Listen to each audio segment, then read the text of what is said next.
Hello viewers, welcome back to my channel scary talks. हमारी अगली तमाम आने वाली वीडियोस की अपडेट हासिल करने के लिए मेरे चैनल स्केरी टॉक्स को सब्सक्राइब करें और बेल आइकन को भी प्रेस कर दें ताकि मेरे आने वाली हर अगली वीडियो आप तक सबसे पहले पहुंच सके। तो व्यूअर्स, मेरी आज की स्टोरी का नाम है एक खूनी भेड़िया जिसने बहुत से लोगों को अपना शिकार बनाया और जान से मार डाला। तो आइए हम अपनी इस स्टोरी को शुरू करते हैं। किसी गांव में एक 16 साल का लड़का रहता था जिसका नाम असद था। उसकी वालदा की एक एक्सीडेंट में वफ़ात हो गई थी। उनकी वफ़ात के बाद वो बहुत ज़्यादा अकेला हो गया था। उसके वालिद अपनी नाइट शिफ्ट होने की वजह से उसके साथ ज़्यादा वक्त नहीं गुजार पाते थे। उसने आहिस्ता आहिस्ता अपने दोस्तों से भी बात करना बहुत कम कर दी थी। वो अपनी क्लास में अकेला बैठकर बस ड्राइंग्स बनाता रहता था। एक दिन उसके साथ कुछ ऐसा हुआ जिससे उसकी आगे की पूरी ज़िंदगी ही बदल गई। उस दिन उसकी क्लास में एक न्यू स्टूडेंट एडमिट हुआ था जिसका नाम जुनैद था। वो एक बहुत शर्मीला लड़का था। वो असद के पास आकर बैठ गया, लेकिन असद किसी से बात नहीं करता था, तो वो जुनैद को इग्नोर करके अपनी ड्राइंग्स बनाने लगा। थोड़ी ही देर में स्कूल की छुट्टी की बेल बज गई और सब बच्चे अपने अपने घर जाने लगे। असद भी स्कूल से वापस अपनी साइकिल पर अपने घर के लिए निकल रहा था कि तभी उसने देखा कि स्कूल के गेट के बाहर कुछ लड़के जुनैद को बुली कर रहे थे। उसने असद को देखते ही अपनी मदद के लिए बुलाया, लेकिन असद ने उस पर ध्यान नहीं दिया और अपनी साइकिल लेकर वहां से चला गया। कुछ दूर पहुंचकर असद को बहुत बुरा लगने लगा कि उसके जहन में बार बार मदद मांगता हुआ जुनैद ही आ रहा था। वो वापस स्कूल गया तो देखा कि वहाँ कोई भी नहीं था। फिर जुनैद उसको आगे जाते हुए दिखाई दिया और उसके पीछे वही लड़के लगे हुए थे जो उसे तंग कर रहे थे। असद भी जुनैद की मदद करने के लिए उसके पीछे गया। साइकिल चलाते चलाते वो एक ऐसे रास्ते पर पहुंच गया था जहां दोनों तरफ जंगल ही जंगल थे। उसे लगा कि शायद वो भटक गया है, तो उसने साइकिल को वापस मोड़ने का सोचा, लेकिन वो जैसे ही मुड़ने लगा उसे जंगल की एक तरफ से कुछ सुनाई दिया। असद ने उस तरफ देखा तो रोड की साइड पर लगी झाड़ियाँ ज़ोर ज़ोर से हिल रही थीं। असद हिम्मत करके उन झाड़ियों के पास गया तो उसकी रूह ही कांप गई। उसने देखा कि एक बहुत ही खौफनाक दिखने वाला भेड़िया एक इंसान को नोच नोच कर खा रहा था। ये देखकर उसका जिस्म बिल्कुल हिल ही नहीं पा रहा था। उसने ध्यान से देखा तो वो इंसान जिसको भेड़िया खा रहा था वो उसी लड़के का था जो जुनैद को स्कूल के बाहर तंग कर रहा था।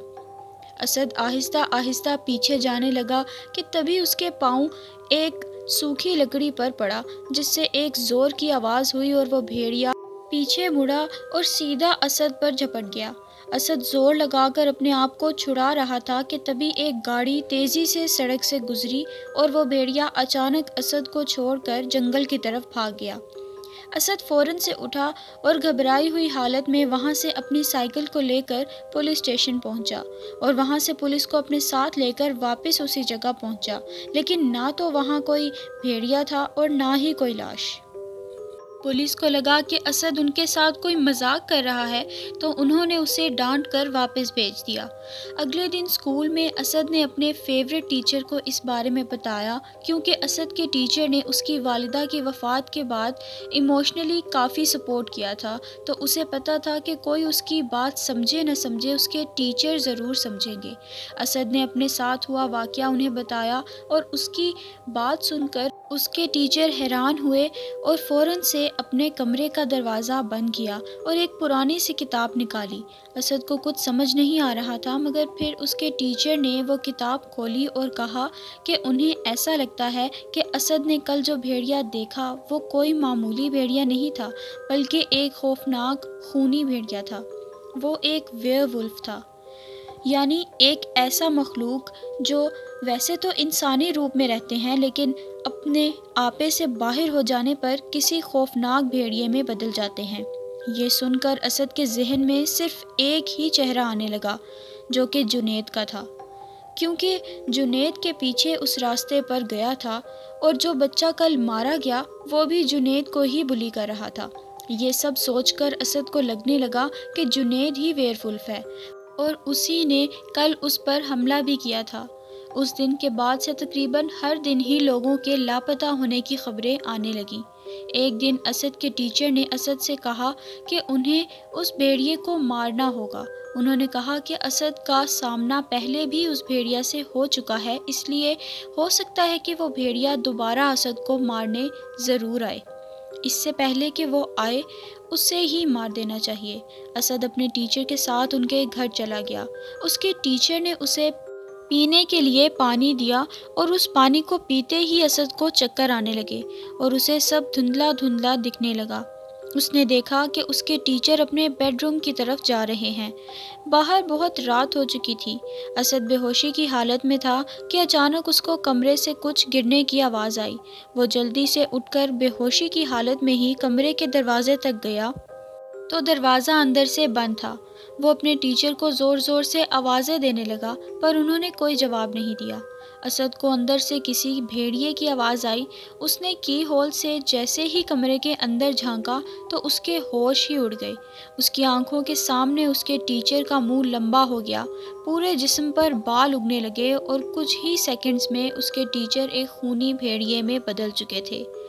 وہ سمجھ گیا کہ وہ ویئر ولف جنید نہیں بلکہ اس کے ٹیچر تھے، لیکن اس سے پہلے کہ وہ کچھ کر پاتا اس بھیڑیے نے دروازہ توڑتے ہوئے اسد پر حملہ کر دیا۔ وہ اسد کو نوچنے لگا۔ درد سے اسد اپنا ہاتھ ادھر ادھر مار رہا تھا کہ تبھی اس کے ہاتھ میں اس کے ٹیچر کا لائٹر آ گیا۔ اسد نے لائٹر جلایا تو وہ بھیڑیا پیچھے ہٹ گیا۔ اس پر اسد نے اپنے آس پاس کی ساری چیزوں کو جلانا شروع کر دیا۔ آگ کے ڈر سے وہ بھیڑیا وہاں سے بھاگ گیا۔